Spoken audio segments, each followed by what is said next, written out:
couple years ago, we did a video of our top 10 favorite things to do in Virginia Beach, Virginia. There was one thing a few people told us they thought we should have included in our list, and that was the Virginia Beach Aviation Museum, which is number 2 on TripAdvisor's top things to do in Virginia Beach. But we did not include it on our list because we'd never been there before, mainly because I wasn't very enthusiastic about visiting it. Well, this summer, Jack convinced me to check it out, and we are going to share with you why some people love this museum so much, and whether we think we should have included it in our top 10. Virginia Beach, its neighbor Norfolk, and the surrounding cities of Hampton Roads have a long history as home to the world's largest naval base and a large presence of U.S. Armed Forces members, so it is appropriate that this museum be located here in this area. We'll take you on a tour of the museum, share some highlights from their collection of World War I and World War II aircraft, and even their collection of dinosaurs. Here in front of the museum, you see a water tower that is believed to have originally been built at a World War II airfield in Kentucky. As you pass the ticket counter and into the main lobby of the museum, you immediately start to see historic artifacts, such as this World War II German pulse jet, basically an unmanned flying bomb.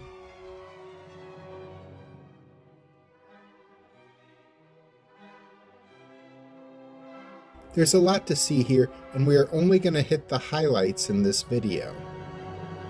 We will include signage about what you're looking at as time allows, so you can pause the video to read it. But we aren't going into the details about every plane or exhibit in the museum.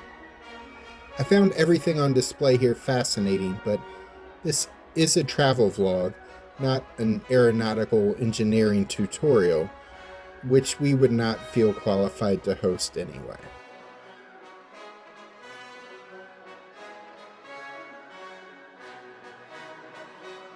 One thing we learned early in our visit is that not all, but almost all of the planes you see in this museum can still fly. Regular maintenance is performed to keep all planes in working condition where that's possible. In addition to several hangars filled with planes, there are a number of other vehicles and artifacts related to the various wars.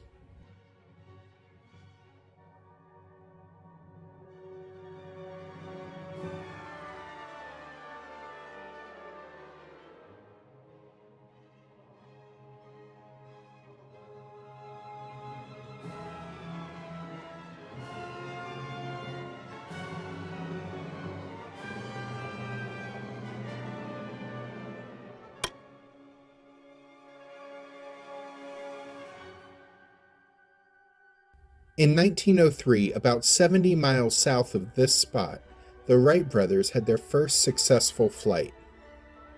In the years that followed, their plane was improved upon, and the museum has a replica in their lobby of what that style of plane had evolved into by 1911.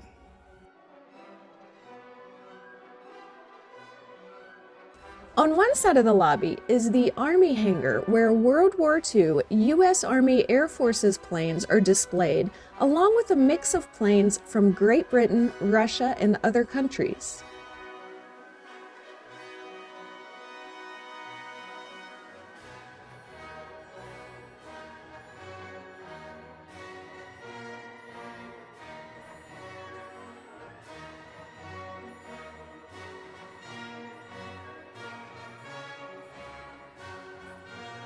In fact, next to a P-63 King Cobra model aircraft, you can see a statue of Lenin because these American-made planes were ordered by Russia for use in the war.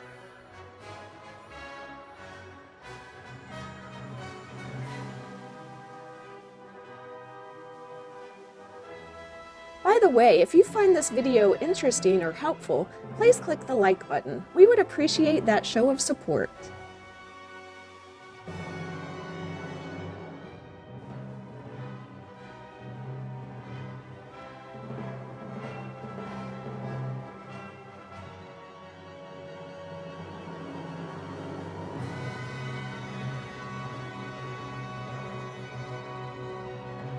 Perhaps the coolest thing about this museum for many people will be the fact that you can actually take a ride in a World War II aircraft, specifically a 1941 Stearman biplane. You can ride in the front seat of this two-seat open cockpit plane with an experienced pilot behind you. I was not interested at all in this, but Jack was, until he found out the price. A 15-minute flight is $175, while a 30-minute flight is $300.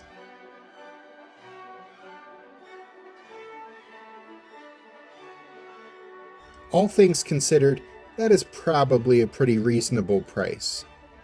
But I just wasn't interested enough to pay that much. There was a pretty steady flow of customers to ride in the plane throughout our time at this museum, so I doubt they missed having me on board.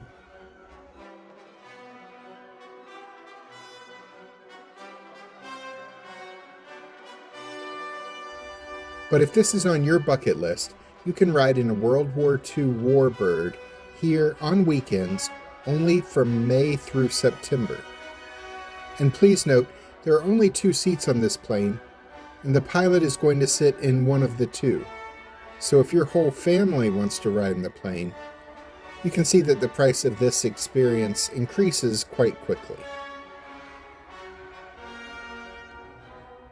The website also advertises that on Saturdays, from May through October, they have flight demonstrations of various planes in the collection, narrated by pilots, at 1 p.m.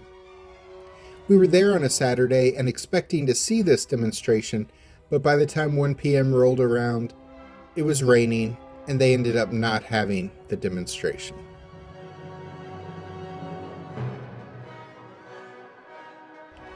On the opposite side of the lobby from the Army hangar is the Navy hangar. As we entered, I spied a 1950 Jaguar. It was apparently once owned by the captain of a U.S. Navy submarine.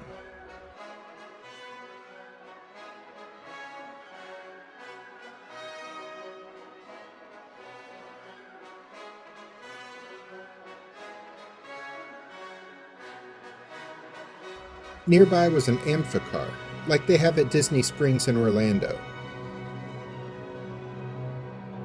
It's a car you can operate on land or in the water. Less than 4,000 were ever made.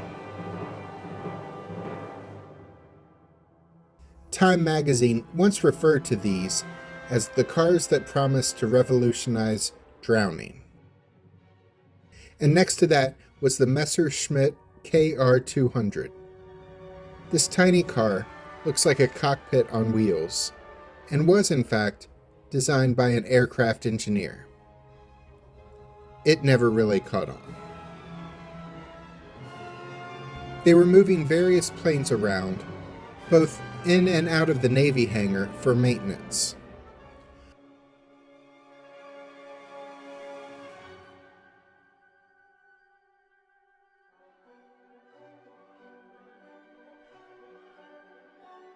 Of course, there was no Air Force hangar yet, as most of the planes in this museum date to World War I or World War II, and the U.S. Air Force didn't exist as a separate branch of military service until after both of those wars had concluded.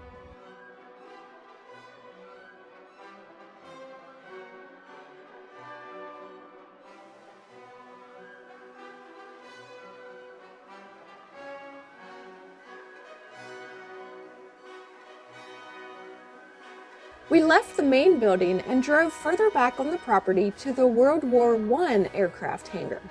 The hangar itself is a recreation of a World War I hangar created by the British government more than 100 years ago. There were lots of World War I aircraft to see. The oldest planes in the hangar were 2 that dated back to 1918, just 15 years after the first flight of the Wright brothers.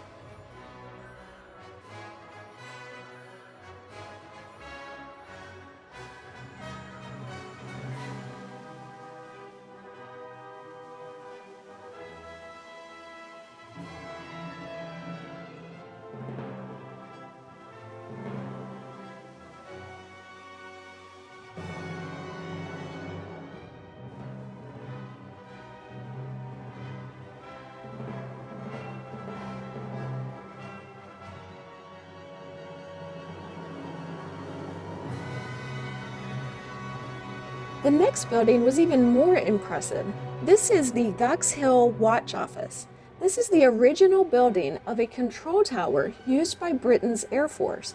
It was the first British airfield that was formally transferred to the United States Army for use as a base for the U.S. air support in the battle against Nazi Germany.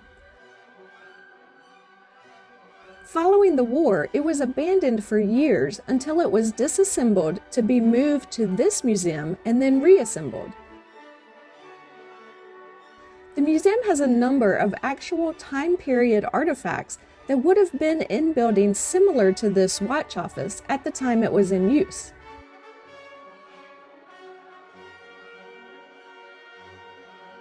A tour guide takes you through the building, discussing how the building and the artifacts in it were used. This was the most fascinating part of the whole museum for me.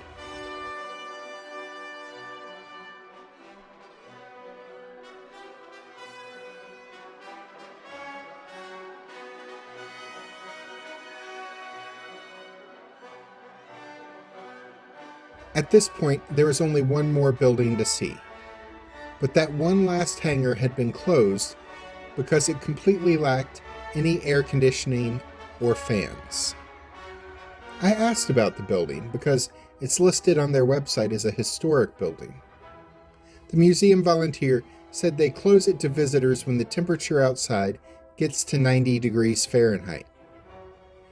But then the volunteer offered to give us a tour of this hangar from Nazi Germany that was built shortly after Hitler took power, if we thought we could stand the heat. From 1941 to 1944, it was used to house aircraft for the Nazi military flight school. This hangar was damaged during an air attack by the Allied powers in 1944. On one of the beams, you can still see where a Polish prisoner who was forced to work on the repairs following the attack scratched a message, including his name, which reads, Anuzia Václav worked here, 10/14/1944. The hangar, once used for great evil, eventually fell into disrepair. It was disassembled and moved to the museum in 2004, where it was restored and now displays a number of rare German World War II aircraft and replicas. And as we left, we took a look at the museum's dinosaur collection. It doesn't really fit with the theme, but the museum does have a number of metal sculptures of dinosaurs near the entrance to the grounds. It's free to check out the dinosaurs. They are located prior to the gate to the museum, so you don't even need to go to the museum to see them. The museum's website used to promote these dinosaurs as an attraction, but it does not anymore. This may be because the dinosaurs are starting to rust. The plants around them are starting to get overgrown, so I guess this may be transitioning to a former attraction. But these are really cool. Whoever's responsible for their oversight should give them a new coat of paint. For now, the dinosaurs still look pretty cool, and you can get some good pictures with most of them. Their extinction may be just a matter of time, though. As usual, we end up in the gift shop. I was really glad we checked this place out. My hesitancy was primarily just due to the fact that I had been to other aviation museums and just expected this to be more of what we had already seen. The fact that these planes were mostly from early in the history of flight made it really interesting. The unique historical buildings were cool to see. We saw actual buildings from a World War II British airfield and from a Nazi Germany flight school, all on a trip to Virginia Beach. That's not something I was expecting here. The fact that most of the planes here actually fly, and you can actually ride in one if you want to spend the money to do so, is also kind of amazing. I'm on the fence about whether I would say this would have made our top 10 things to do in Virginia Beach list if we had been here prior to making the list. I would say I probably would not add it, though I did enjoy the experience. I'm just not sure what I would want to remove from the top 10 to add this in. Jack says he would add it to the top 10 list, but he isn't sure what he would take off from the list to add it either. I can definitely say if we were ever to do a top 11 things to do in Virginia Beach list, this museum would be on it. Check out a link to our top 10 list at the end of this video, or you can click on the link to our entire Virginia Beach playlist for help planning your beach vacation. I'm Alice. And I'm Jack. Be sure to click the subscribe button and the notification bell so we can see you the next time we're traveling through.